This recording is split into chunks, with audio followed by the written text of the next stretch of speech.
রামায়ণের সীতার অভিশাপে পৃথিবীতে আজও কষ্ট পাচ্ছেন এই চারজন। ত্রেতা যুগ থেকে আজ পর্যন্ত সীতার দেওয়া অভিশাপ আজও বয়ে চলেছেন এই পৃথিবীরই চারজন। কি ছিল সীতার সেই অভিশাপ? সেই চারজন কে? কেনই বা সীতা দেবী তাদের উপর ক্ষুব্ধ হয়ে অভিশাপ দিয়েছিলেন? চলুন জেনে নেওয়া যাক বিস্তারিত। রাম, লক্ষ্মণ ও সীতা 14 বছরের জন্য বনবাসে গেলে সেই শোকে দেহত্যাগ করেন রাজা দশরথ। বনবাস চলাকালীন পিতার মৃত্যুর খবর পান রাম। দশরথের শ্রাদ্ধকর্ম সম্পন্ন করতে পৌঁছন রাম, সীতা ও লক্ষ্মণ।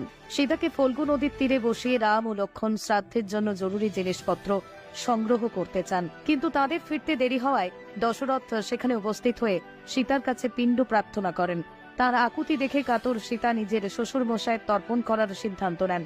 দশরথকে সীতার পিণ্ডদানের কাজে সাক্ষী থাকে এক ব্রাহ্মণ, ফল্গু নদী, একটি কাক, একটি গরু ও তুলসী পাতা।